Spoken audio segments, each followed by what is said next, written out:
Or red light. Or green light. Red light. Red light. Why she got such long hair? I don't know. Nope, it still has to be moving. You're gonna die right here. Oh, yeah. I think I'm dead. You're. Yeah, Well, I was gonna say, anyway. I'm pretty sure it has to be moving in a rhythm. Bells, hear them ringing in the forest. You better start running. Ring, ring, ring, dong, ding, ding, ding, dong. Shia LaBeouf's after your ass. So that's the secret. That's what it is. That's what it's Shia LaBeouf. Yeah. Walking in the woods. But you know jujitsu. You see him, Shia LaBeouf. Shia LaBeouf. He's in the dark. Quiet. Oh my gosh. Actual cannibal Shia LaBeouf. There's this podcast I was listening to. This is serious. So it's a horror, but it's a private investigator in the 1930s wakes up. There's an entity that he can hear speaking in his mind. So he's blind. So the entity has his eyes. So the entity sees for him. It's like H.P. Lovecraft meets Fish Out of Water buddy cop story. Damn. But I just had this premise of he wakes up, but instead of like the creepy entity voice, it's Shia LaBeouf seeing through his eyes, directing him. Just do it. Just like how? It's like the subway car's right in, like the subway door is right in front of you. It's open. Get on. Do it. Just do it. What are you waiting for? That would be amazing. Gosh, that's so good. So it goes from horror to comedy. Yes, I love that. Dark comedy. Yeah. So Shia LaBeouf's in it. It's going to be dark nowadays. We get it, man. Yeah. He went to a dark place. Yes. Yeah, and apparently the whole live stream thing, the whole "He Will Not Divide Us" thing, where he beat that one guy up on camera and actually got arrested for it. The dude who was there was actually a supporter of his. Like, he was there, like, supporting him and everything. And Shia was just, like, thought he was trolling and just started beating the shit out of him. I'm like, dude, like, stop. What are you doing? So many people in Hollywood are just troubled individuals. Mm-hmm. Well, what shook my whole perception of, it's not shook. It basically, in some ways, confirmed Shia LaBeouf's behavior and everything, and especially when he was young, was when Christy Carlson Romano revealed on her YouTube channel, she did like a walking thing where she's like walking and tells stories. She told a story of like how her and Shia LaBeouf, when they both got on Even Stevens, and all the stuff had happened. Like, they did the chemistry read. The chemistry was great. They both loved like just reading together and being like on-screen brother and sister. And they had a great first season and everything. And then Shia LaBeouf wins the Emmy for his part as Lou. And then he thanks everybody, literally everybody, except for Christy Carlson Romano. And he basically like saw himself in, like, because of how he was brought up and everything, he sort of saw himself in like a better light than she was, and he basically just separated himself from her. And I'm like, dude, that's so dickish behavior. Even when you're young like that, I mean, that shit needs to be reined in. Like, I don't get it. Anyway, yeah, so this had nothing to do with the Mr. Ballin video. But if you hear a ringing in the woods... Oh, were we recording all that? Yes. Whoops. Oh, whoopsie daisy. Oh, you didn't realize that was our intro? No, I did not. I'm sorry. If you want me to cut anything out, man, just let me know. No, I'm not mad about any of it. I just was like... You didn't expect it. I just committed the cardinal sin of checking my phone. Well, the video hasn't started yet, so Yeah. you're good. You're good, so... but yeah, Mr. Ballin, I love his videos. I love his content. And apparently he loves people reacting to his stuff, and he loves hearing what people have to say about this stuff. And honestly, we live in a pretty forested area. You know, there's some pretty, like, sizable wooded areas around us. I mean, we are in the middle of the Appalachian Mountains, and, well, there you go. Yeah. So, if you hear a bell ringing in the forest, run, by Mr. Ballin. So, don't know what this is going to be about, but knowing Mr. Ballin, he's going to wrap everything up in a nice, even condensed package to where we're just going to be like, oh my gosh. Like, that's what he always does. Anyway, let's go. It marks the beginning of our... God, son of a... I do that every time. Every time. And there we go. Scarathon, where for the entire month of October, all I do is tell you true, scary campfire stories. Ooh. But before we get into today's story, if you're a fan of the strange, dark, and mysterious delivered in story format, then you've come to the right place because that's all we do, and we upload 2 or 3 times every week. So if that's of interest to you, please offer to sing at the Like Button's wedding for free, and then when it's time for their first dance, sing a rendition of Du Hast by Rammstein in an Australian accent. Also, please subscribe to our channel. How do you do Du Hast in an Australian accent? How do you Du hast mich. how do you sing in an accent? Well, it's sung in German, but if you sing it in Australian, it sounds like it's completely like, because it originally goes du hast mich, whereas if you're singing in Australia, it's like du hast mich. Du hast mich gefragt. Du hast mich gefragt. I can't. Said this stupid. It sounds so bad. Oh, you want to do the didgeridoo, huh?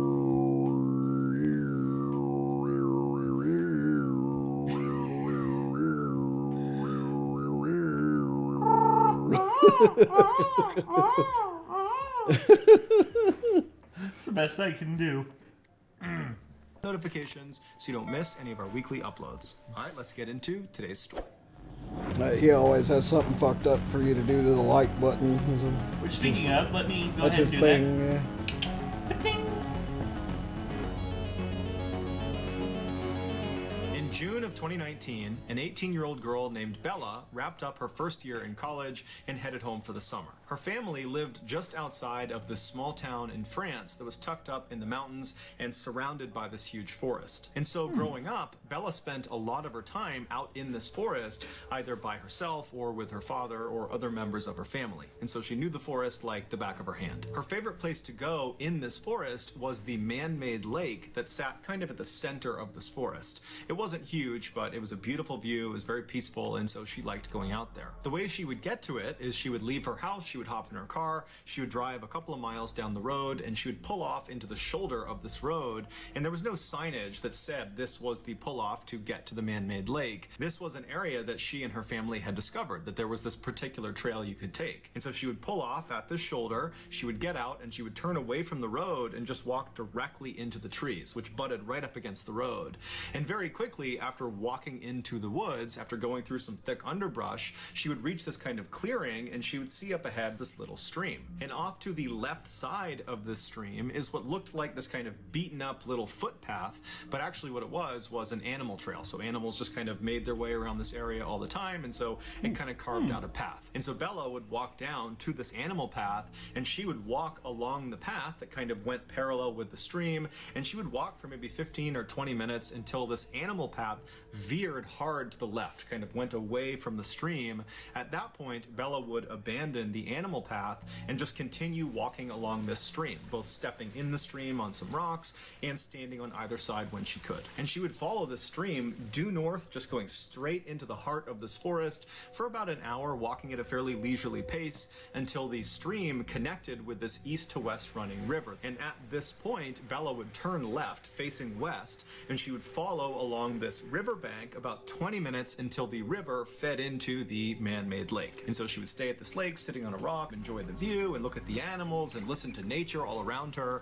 And then at some point, she would turn around and retrace her steps all the way back to her car. For reference, one leg of this journey from car to lake or from lake to car took about 2 hours. Part of the reason How in the Bella hell really did she ever enjoyed figure being out how in to these get there? woods and being at this lake no. was because it just kind of felt like they were hers. Because up until this summer in 2019, the only other people that Bella had ever seen anywhere in this forest or near this lake were other members of her family. So it really felt very private. So in June of that year, Bella comes home from college, and almost immediately she wants to go out to the man-made lake because she hasn't been in months. She's been in school, and so she's eager to get back to some place that she kind of considered to be her happy place. So one morning she gets up early, and by herself she leaves her house, she hops in her car, she drives the couple miles down the road, she pulls off onto that shoulder, she parks her car, she hops out, she turns away from the road, she walks into the forest, she finds the stream and starts walking along that animal path right to the side of the stream. She walks for a few minutes until she reaches the point where the trail kind of cuts to the left, and she just stays on the stream and is just continuing walking along the stream. And about 30 minutes later, when she was maybe 1 or 2 miles short of the east-west running river, she hears a bell somewhere off in the distance, way out in front of her, out towards the river. It sounds just like a chime, a single chime. And as soon as she hears it, she stops because there's never any people out here ever, and that bell sound came from somewhere in the forest. And so she stops because she's not really sure if she actually heard that, because it could have just been her mind playing tricks on her or something. And so she stops and just kind of listens for a second, and then she starts to hear this bell just continuously start ringing. Now, the ringing was not uniform. It was constant, but it was kind of sporadic, as if you were holding a bell and kind of ringing it randomly, like you might see at a sports game. And so she's thinking to herself, you know, is there a dog that got lost somewhere up ahead and it's got a bell on its collar, and that's the sound I'm hearing? But as she's sitting there listening to this kind of sporadic bell sound, she's thinking, that's way too loud to be some rinky-dink bell on a pet's collar. So it's got to be something more robust. Did maybe somebody have a bell inside of a box, and that box got on the river and it's floated down river and it's like crashing into rocks or something? I mean, she's going through these very strange scenarios in her head, but she's not concerned about the bell. She's actually pretty intrigued, and since the sound of this bell seemed to be coming from the direction she was already traveling, she decided she would just keep on walking and hopefully see whatever it was that was causing this bell sound. And I so don't know. Bella just began Something walking. about hearing a sound like that that's just out of place in a place I know it shouldn't be. Like, I would think about things like that, but I would be creeped out and be like, Well, going back to my car. it'd be like you being in the middle of nowhere, like no buildings around or anything like that, and all of a sudden you hear an air raid siren. Just like, where's that coming from? What is that? Well, now that I'm a little bit of a Bigfoot expert from all the podcasts I've listened to, I know that they can mimic sounds, so that sounds like a lure. He's probably cloaked nearby because he's a quantum being. Yeah. And will emerge out of the fifth dimension after luring them in with this bell sound. And he's probably gonna take her into the other dimensional planes and just take her on a journey. Also, I don't know about France, but in Japan, I believe there are various spirits or yokai that carry bells that I don't want to run into. Well, I know that that's actually a thing in like the Aokigahara forest. Like you mark like the area where you're at to let people know, like, don't cross here. There's going to be a body. When I heard France, first thing I thought of were the hellhounds. Did you ever hear about those? They were like, they would report them in like isolated villages and stuff, but allegedly, like in World War I, they would like come into the trenches for the cadavers and wounded, and like people would tell. Sort of like dingoes or something like that, or. I mean, they claimed it was something more like a werewolf, like it was terrifying. Oh, like a bit, like a That beast. was one of the myths that I heard about. Yeah, I don't know. I've heard like the Palmyra wolves. You've heard about them? Palmyra, Maine. It's basically this little commune up there and this family moved up there. And it's actually a Mr. Ballin video, and turns out these wolves were in this wooded area just off in the distance from this person's house. And the strange thing was, they looked out and they saw all these wolves. Then they saw the alpha, the one in the middle, the big one.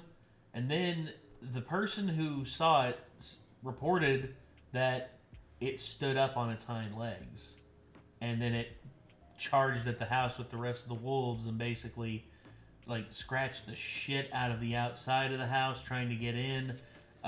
And all that. They had no weapons in the house because they put all their weapons like out in the barn and in the gun cabinet, because the missus was very anti-gun. Well, the missus was very anti-gun, and the husband was like very adamant. He's like, let's at least keep one gun. Like, no weapons in this house. This is a peaceful place. I don't want any weapons in this house. Like, as a matter of fact, I think it was me and Kate who watched the video, and me and her were both just like, you at least want some protection in your home, just in case. Some protection. Unless you're an idiot. Which there are a lot of those. Yes, there are. Along the stream again, kind of listening to this bell and thinking about what it was going to be. And after about 5 minutes of her starting to walk again, the bell just stops. It goes totally silent.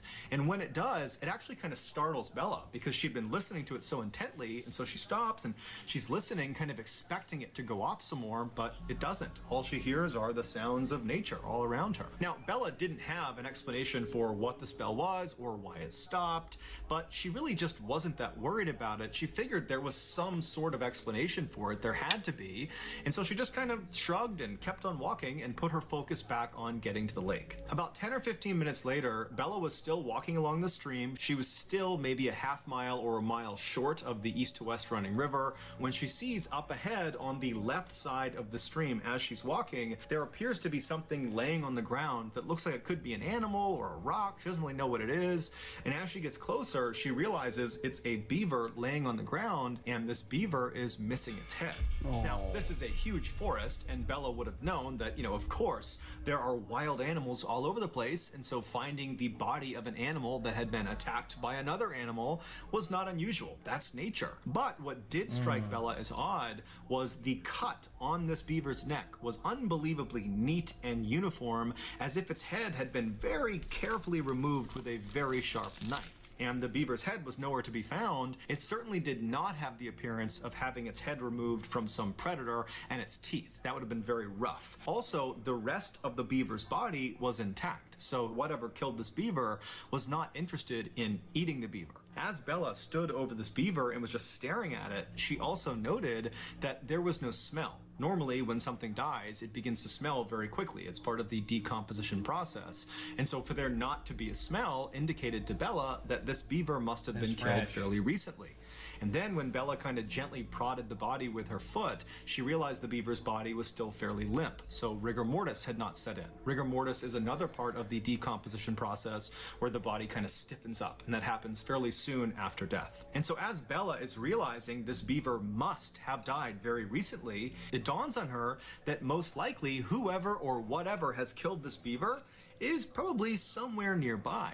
And Bella can't help but connect this dead beaver to that bell she was hearing earlier, which before meant nothing, but considering the bell was roughly coming from the same area where this beaver has now been found, it made her uneasy. And so Bella found herself whipping her head around, looking out into the trees, seeing if, there's some person, a hunter or somebody that would kind of explain what was going on, but there was nothing. And so Bella felt herself starting to panic a little bit, but then she stopped herself and said, calm down, it's broad daylight. I have been coming to these woods for years and years. I've never seen another person. I've never encountered some predatory animal. I'm sure everything is perfectly fine. I got nothing to worry about. Broad daylight in the middle of nowhere. I'm sorry, but that's no. Doesn't matter if it's broad daylight. Not when you find something like that. No. You find a beheaded beaver. That's weird.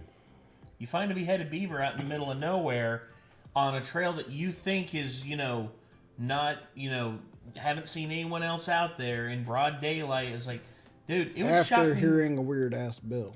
Yeah. Like, at that point, I'm like, yeah, I'm turning around and I'm going back to my car and I'm going home, I don't want to wind up on a missing persons poster. And so she stepped over the beaver and kept on walking. Bella would eventually reach stupid. the east-west running river. She would turn left and walk for 20 minutes alongside this river. She'd reach the man-made lake. She enjoyed the beautiful view and the scenery, and then at some point she turned around and began retracing her footsteps. She walked past the beaver on the ground all the way back to her car, and she went home. A week later, Bella was sitting around her house when she felt pretty bored and decided kind of abruptly that in order to cure her boredom, she would go back to the place she loved so much, the man-made lake. And so she told her parents where she was going, and then she left the house, hopped in her car, drove to the pull-off and parked and entered the woods at 6 p.m. Sunset that night was at 9 p.m. and so Bella knew this would need to be a fairly quick turnaround so she didn't get trapped in the woods in the dark. And so Bella finds the animal trail. She follows along the stream until the trail goes left and she stays on the stream. She continues walking on the stream when she starts to hear the distant sound of thunder. And so she looks up into the sky through the trees and she can see the sky is starting to get dark, but she's still a couple of hours away from sunset. And so between the thunder and the dark skies, she knows a storm is rolling in. But she is determined to get to that lake. And so instead of, turning around and saying, okay, I'll come back another time, she just starts jogging along the stream to get there as fast as she possibly can. And almost immediately as she's jogging, the raindrops start to fall.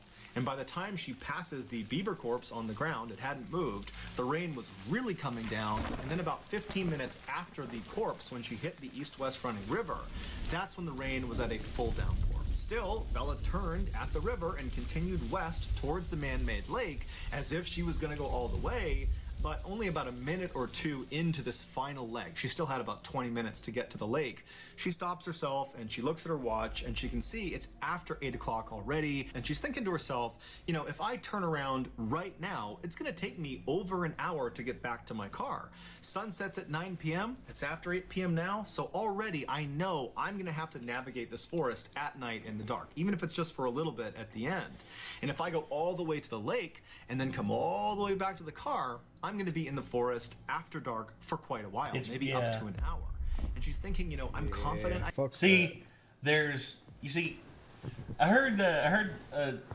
forget who it was who said it. He's just like, you don't know dark until you're like middle of the woods, no moon dark. Like, that's a different kind of dark right there. People talk about like being on the streets at night. You still got like lampposts and shit like that to at least guide yourself. Nuh-uh. Dead of night, middle of nowhere, no moonlight, no nothing. You have no way to guide yourself unless you have a light on you. I mean, dude, that would it would scare me a bit. Like just being out there without a light or anything like that. Like just dropped in the middle of the wood, like almost like the Naked and Afraid situation. I mean, I can do terrifying. that, but it's also pouring rain. I'm cold. If I get lost, this could turn into a very bad situation. And so she ultimately decides that even though she really wants to keep going, she needs to turn around. She needs to head back. And so she turns around and she walks back up alongside this east-west running river to where the stream fed into that river. She turns and begins walking south along this stream, headed back towards the car. On her walk, because the visibility was starting to get quite bad because it was so dark, she had her head down at the ground because she didn't want to trip. She's stepping on rocks. She's stepping on muddy areas. She wants to make sure her footing is solid. And so her head is down. The rain is pounding all around her. And she's walking for about 15 minutes when all of a sudden something hits her in the top of the head. And so reflexively, she looks up and kind of puts her hands in front of her face to protect herself. And she sees what she had just run into. It was the beaver corpse. It was hanging from a string that was dangling What off the a branch fuck? right above her. Jesus. And this beaver's head had been retrieved, and the head had been stitched onto the front paws of What this the beaver. fuck? That's fucked, dude. No, man. This is some horror movie shit. Yeah, hell At no. that point, I'm booking it. At that point, it's like I'm getting the hell out of this forest and I'm not coming back. Like, I wouldn't have gone back the first time after seeing all that weird stuff, like the bell, and then the decapitated beaver. Like, Nah, yeah, I feel you. yeah, that's at this beaver that's dangling from this rope. It's carrying its own head, and she's walked square into it. And her first reaction was basically to gag. She was going to vomit. She was so disgusted. And then she began frantically rubbing at her hair where this thing had made contact with her, because there could be juices from the decomposition that got on her. And then after frantically kind of patting at her head for a second, she stops, and something really terrifying dawns on her. Whoever strung this beaver up to this tree and then stitched its head onto its paws, they had done that in the last 30 minutes, because 30 minutes earlier, when she was on her way in, she remembered passing the beaver carcass on the ground. She saw it. It had not moved from where it was the week before when she first saw it, and now this beaver is strung up in the tree. And so as the wheels are turning in Bella's head, she realizes that if someone has just done this, then they are probably nearby. And at this point, it's really starting to get dark. The rain is pounding all around her, and she starts whipping her head around, looking in all directions to see if there's someone out there that did this. But as she's looking, all she sees is just dark forest in all directions, and she knows she's at least 1 hour, even if she runs from her car. And so suddenly she is totally panicked, and in an effort to calm herself down, she says to herself, okay, I need to get out of here, but I have to walk. If I start running right now, this is going to turn into a complete nightmare. I just have to try to walk. And so she walks around this dangling beaver corpse and starts walking along the stream. And as soon as she's past that corpse, she feels the hairs on the back of her neck stand up. She can hear movement behind her. She doesn't know what it is. It could be a deer, it could be some animal, but she's too afraid to turn around. And even though she was trying to tell herself to calm down, just keep walking, you're safe, you're freaking yourself out, everything is okay. As she's walking, she could feel herself starting to speed up, until finally she was just running down the stream, sprinting actually away from this beaver and whatever it was that was moving around in that area. And at some point she got so winded from sprinting so fast that she came to a stop, maybe 5 or 6 minutes after seeing this beaver. And as soon as she comes to a stop and she's walking, she still hasn't turned around yet, she hears the sound of that bell. Right away, it's the exact same sound she had heard the week before. It's that kind of constant, sporadic sound of someone ringing a bell. But in her panic state, she doesn't know where it's coming from.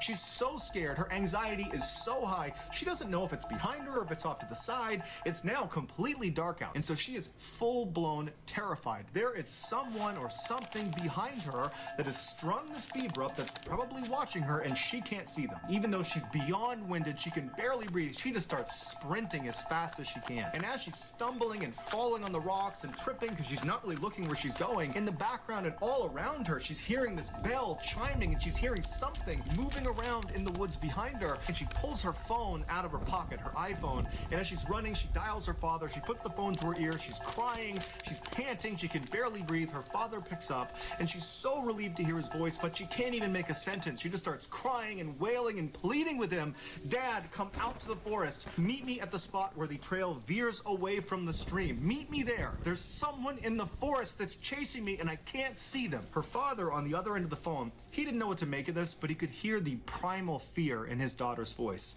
And so he didn't ask any questions. He said, stay on the line. I'm coming to meet you right now. So Bella's father and mother, with Bella on the line, they run out of their house. They hop in their car. They speed the couple miles down the road. They park next to their daughter's car. And as they're running into the woods, they can hear way off in the woods the sound of the bell. They can hear the bell. They hear their daughter screaming on the phone. They can hear the bell coming through the phone, and she's begging them to please come into the woods, come in here, save me. And so the parents run into the woods, and they begin running up the stream. Meanwhile, Bella, who's way out in the woods, she's still 10 or 15 minutes away from her parents. She is barely able to run at this point. She's exhausted almost all of her energy, and as she's getting closer and closer to her parents, the sporadic bell sound is getting louder and louder and louder, like whatever it is gaining on her. And she can hear behind her all these sticks and branches. They're breaking as if something is coming up to her. And finally, when it feels like this bell is right behind her head, she just kind of stops in defeat. She's too far away from her parents. She can't get to them in time. And so it was almost like she had to turn around and finally look at whatever it was that was behind her. And so terrified beyond words, Bella, who can barely breathe, she's so scared and so tired, she slowly turns around. Now, when she turns turns around and she's facing the other direction. She's looking across this clearing. She just happened to run past this clearing, and because it was a clearing, there was a little bit of moonlight that was coming down through the trees, just enough to illuminate this space that was about 50 feet wide. And as she's looking across this clearing, at first, she doesn't see anything. And then this tall, dark figure walks into the clearing, and as soon as it steps in, she can see it's got a bell at its waist, and with every step it took, it would violently ring the bell, causing the ringing sound. And so this thing starts moving into the clearing, and as Bella is staring at it, it was like time slowed down. She could not process what she was looking at. She didn't know what she was looking at. All she knew is whatever or whoever this is, they're coming straight at me. And so Bella suddenly got this unbelievable adrenaline rush. It was like her body went into autopilot to save her, and she turned around and began sprinting faster than she had ever sprinted in her life. And as she ran, all she could hear was the sound of that bell, which she now knew represented steps this thing was taking.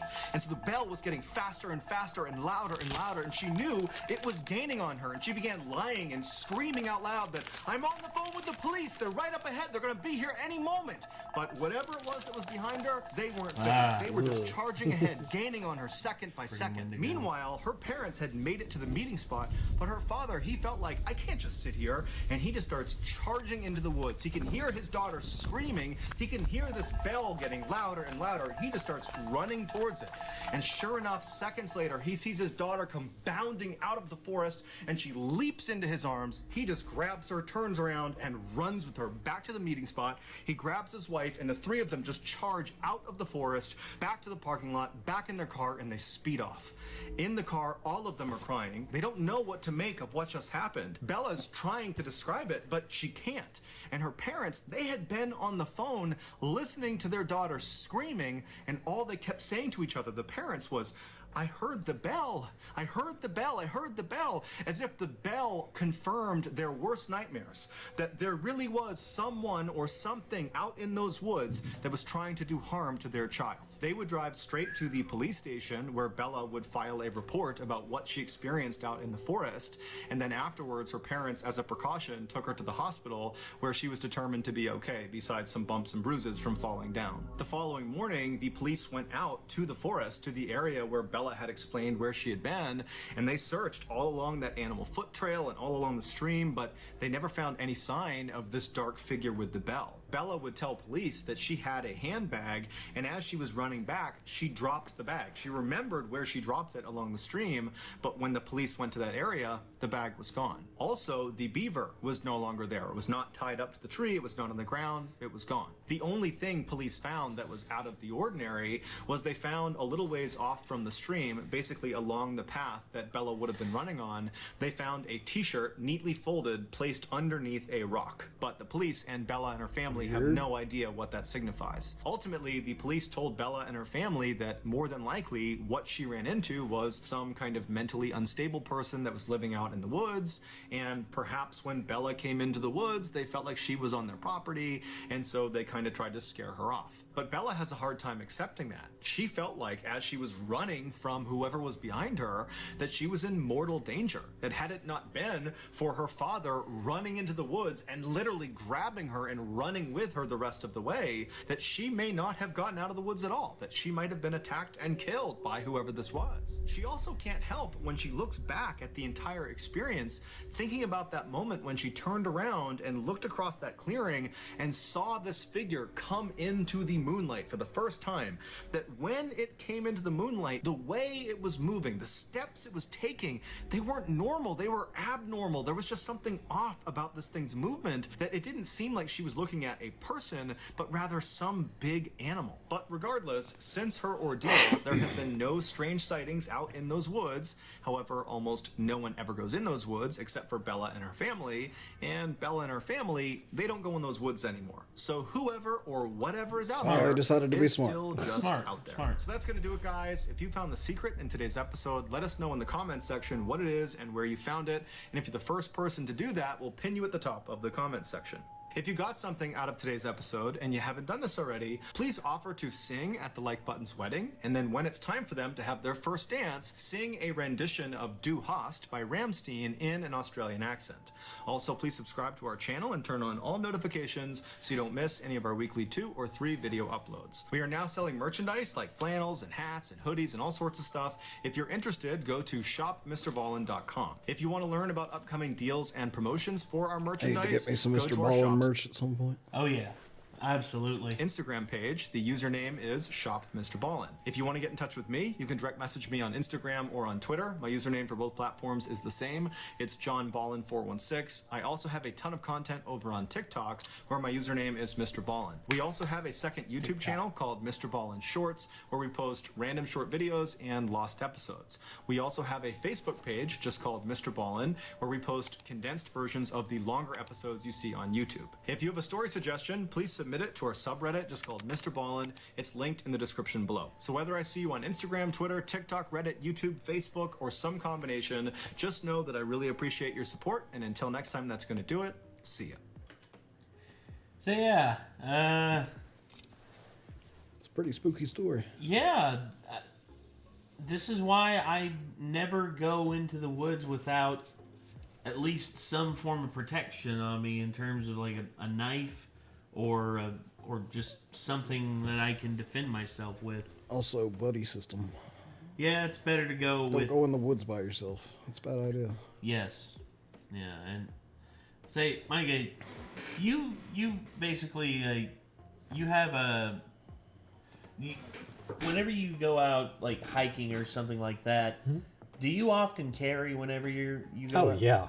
Well, I was gonna say Yeah. that knowing you, I mean, that'd be like I figured that'd be like a very like common thing, and say you usually got your 45 on you, right?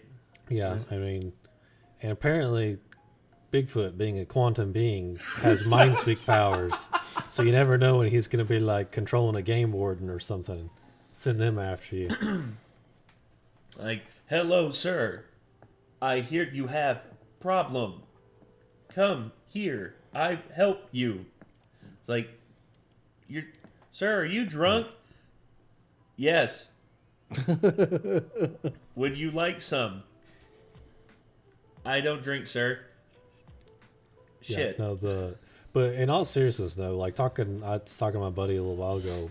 He's a big hunter and talking about like in the woods at night, like there's clouds or a new moon, and I mean even animals don't see very well in those conditions. Yeah. Like a lot of them will just bed down, so you'll walk right over top of something and not even know it. I mean. Oh yeah, imagine walking over like a wild pig, and then that thing starts attacking you. And then it's both of you just scare the crap out of each other, and it's game on, you know? Yeah.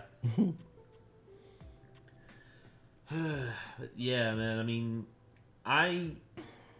the weirdest noise I've ever heard out in the woods was at my grandma's house years and years ago. I was sitting out on the front porch, and then all of a sudden I just hear a screeching sound, and I hear it multiple times, and I was Screech owl. yeah, eventually that's what I decided in my head that it was, but Or was it? that's what I'm thinking, and back in my head I'm just like that. It's like it could have been a screech owl, but it might not have been. Have you heard the Sierra sounds? Sierra sounds? Yeah. No. There's weird stuff out there, man, that they can't explain. Well, yeah. I mean, there's a think bunch of unexplained shit. Weirdest thing I heard, like that really freaked out me and my buddies. We were on my buddy's front porch. It's down in Bluntville. Yeah. And there's basically like his house is pretty much right next to the highway, but just down the road a couple seconds it starts all of these woods. And we were just out on the porch at night when we heard what sounded like a woman fucking screaming, and we realized, you know, after the fact that it was probably a fox, because foxes do that shit. Yeah, foxes have a really weird like just I've heard a fox scream, and it scared the shit out of me. And no, what does the So fox we were all say? three just like, what the fuck? Yeah, instead of the fox going ring, ring, ring, ring, instead it actually screams like a wounded person. Blood curdling screams. Yeah, Foxes, terrifying. foxes say. But anyway, yeah. So if you hear a bell ringing in the forest, run. I agree with that sentiment. You know, just run Either that or fast, get your run gun far. out. Yeah, that or get your gun. Which they're in France. France is a pretty liberal country. They're not gonna like most of them have is it? Which countries have a handgun ban? Like most of them. I don't know. France goes pretty hard. They just put on a yellow vest and pull out a guillotine and be like, "Come on." Oh yeah, the yellow vet. Have you heard about the one the stuff that's happening in China? The white paper rebellion right now. You heard That about sounds that? familiar, but I've not really paid attention. Basically, it's a bunch of disillusioned lower class and middle class Chinese who are basically just they are sick and tired of the fact that Xi Jinping is president for life now because of the rules that they signed in, and they're basically advocating for him to either resign or basically just dissolve the CCP. And also the fact that the CCP is in trouble because of their whole zero COVID rules and everything, which has crippled the workforce over there. And also, I think they had a thing where they had an embargo put on them over microchips that they could sell to Apple, and now they can't sell them, and they have all these microchips that no one can buy. It's weird.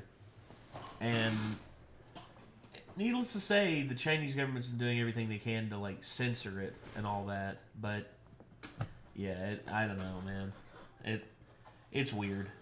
But either way, yeah, this was a pretty great story, and I hope if that is real, I hope that